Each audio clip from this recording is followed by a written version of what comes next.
Welcome back everyone. Let's learn some another very important concept which is really very important for any other upcoming exams. So let's discuss about it. और ये जो भी concept हैं आज हमने आपके साथ सिर्फ और सिर्फ 2 ही कॉन्सेप्ट लिखे हैं। क्यों? क्योंकि आपको आज बाय 1 गेट 1 वाला कॉन्सेप्ट लागू होगा और यहाँ पे आप बाय 2 गेट 4 आपको मिलने वाला है। ठीक है, और ये बहुत ही ब्यूटीफुल कॉन्सेप्ट है। ब्यूटीफुल क्यों? क्योंकि जब आपको कोई चीज़ बहुत अच्छे से समझ में आ जाती है तो डेफिनेटली चीज़ या पर्सन वो आपको बहुत ही सुंदर लगती है।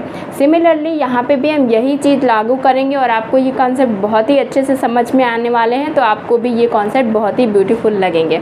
ठीक है, तो चलिए शुरू करते हैं हम इसमें। और इसमें मैंने जो पहले नंबर पे लिखा है वो बहुत ही इंपॉर्टेंट है। और इसमें मुझे इसके पहले मैंने जो भी कॉन्सेप्ट की वीडियो शेयर की थी उसमें मुझे किसी ने कमेंट किया था कि हिंदी में भी बताइए, तो फिर मैं उनकी कमेंट के जो भी उन्होंने मुझे सजेस्ट किया मैं उनकी बात को ध्यान में रखते हुए मैंने उसके साथ हिंदी भी मेंशन की है। क्योंकि जो लोग भी मुझे कमेंट करते हैं मैं उनको बहुत ही अच्छे से लेती हूँ, क्योंकि वही हमारे लिए फीडबैक होता है हमारा, और उसको हम बहुत ही अच्छे से समझते हैं और कोशिश करते हैं जितने लोग भी मुझे कमेंट करते हैं उनकी बात को हम अगर लागू कर पाते हैं तो लागू करते हैं। हालांकि कभी कभी नहीं हो पाता है तो उसके लिए सॉरी। और मैं कोशिश करूँगी कि जितने लोग भी जो भी मुझसे हेल्प मांगते हैं मैं उनको हेल्प पहुँचा पाऊँ किसी भी तरह से। अगर किसी मेरे एक्ट से किसी को भी हेल्प पहुँचती है तो मैं वो पूरी पॉसिबिलिटी है कि करूँगी। तो मुझे किसी ने कमेंट किया कि हिंदी में भी कॉन्सेप्ट को बताएं, तो मैं उसी के लिए हिंदी भी मैंने मेंशन की और अब से मैं कोशिश करूँगी जितने भी कॉन्सेप्ट रहेंगे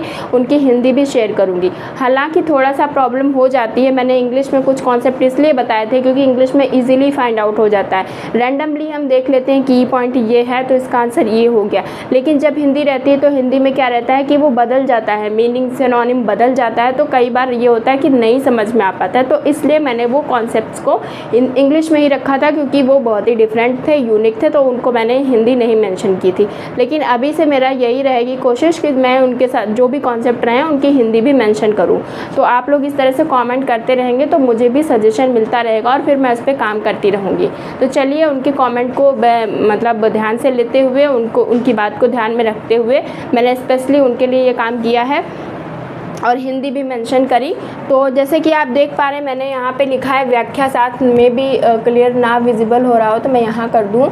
इसका मतलब क्या है? डबल हार्मोनिटिक का मतलब है दोहरी व्याख्या शास्त्र। अगर आप हिंदी में देखेंगे इसको कहीं कहीं पे द्विआधारी व्याख्या भी कहा है, तो इसलिए मैं हिंदी बता रही हूँ कि हिंदी में कई कुछ भी सिनोनिम कुछ भी रहता है, तो इस वजह से मैं इंग्लिश में मैंने किया था। और इंग्लिश जो है इसकी डबल हार्मोनिटिक्स है, अगर आप कोशिश करिए तो उसको इंग्लिश में ही लर्न करिए ताकि वो आसानी से आपको मिल सके, लेकिन आपको हिंदी पता होनी चाहिए, ये बात तो सही है।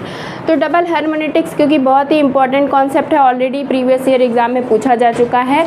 और ये कॉन्सेप्ट किसका है? ये है आपका गिडिंग्स का।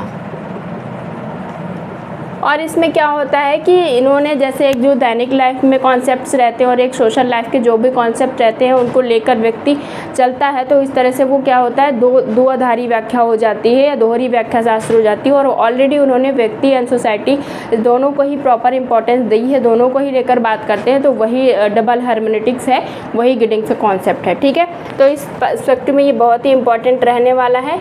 नेक्स्ट हमने लिखा है काउंटर कल्चर। जो काउंटर कल्चर है उसकी हिंदी होती है प्रति संस्कृति।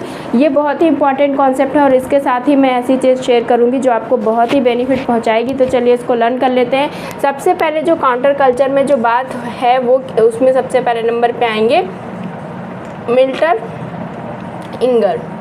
इन्होंने क्या किया? 1960 में एक आर्टिकल लिखा। आर्टिकल क्या था? कॉन्ट्रा कल्चर एंड सब कल्चर। ठीक है, तो ये क्या किया इन्होंने? एक आर्टिकल लिखा कॉन्ट्रा कल्चर एंड सब कल्चर। तो सबसे पहले इन्होंने इस टर्म को क्या किया? इंट्रोड्यूस किया। कौन से टर्म को? कॉन्ट्रा कल्चर को। किसने इंट्रोड्यूस किया? मिल्टन इंगर ने।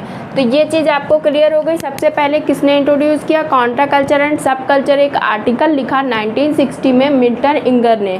अब उसके बाद इन्होंने आफ्टर 9 ईयर्स 1960 में एक बुक लिखी। किसने? थियोडोर रोजैक ने। और बुक का नाम क्या रखा उन्होंने, same, counter culture,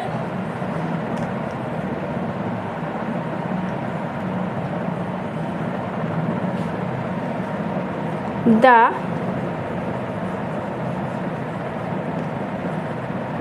making of.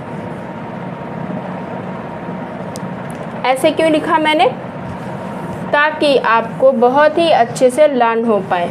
Counter culture लिख देंगे, उसके पहले क्या लगा देंगे, द मेकिंग ऑफ। तो इनकी बुक का नाम क्या रहा, the making of a counter culture, इसलिए मैंने बताया ताकि आप आसानी से लर्न कर सकें।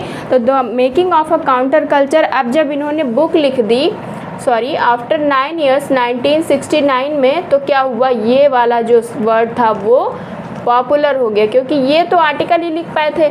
इन्होंने क्या कि बुक तो बुक बड़ी होती कि आर्टिकल, आर्टिकल तो बुक के अंदर होगा, बुक बड़ी होती है, अब ये हो गया पॉपुलर। तो जब क्वेश्चन पूछा जाएगा हु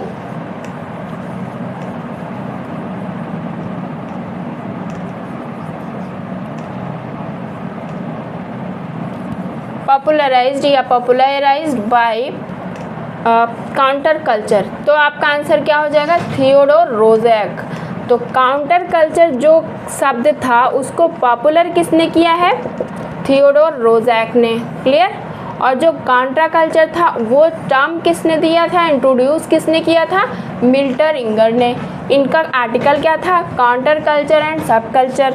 इनकी बुक क्या थी, the making of a counter culture, कब आई थी, 1969 में। इनका आर्टिकल कब पब्लिश हुआ, 1960 में। तो इस तरह से आपने क्या लर्न किया, 2 के साथ में आपको 2 मिले फ्री में, और आपने 4 चीज़ों को लर्न किया। इसीलिए मैंने 2 ही चीज़ें लिखी थी ताकि वीडियो बहुत ज़्यादा बड़ी ना हो और आपको बहुत आसानी से समझ में आ जाए। डबल हर्मेनेटिक्स को आपने लर्न किया, गेडिंग्स का।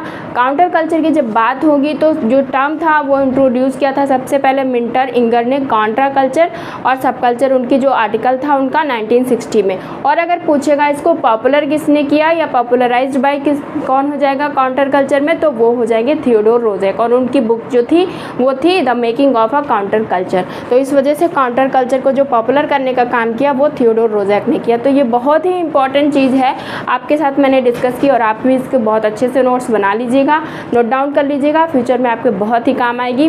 Thank you for watching the video. अगर आपको वीडियो मेरी थोड़ी सी भी रिलायबल लगती है तो please do like, share and subscribe my channel. Thank you.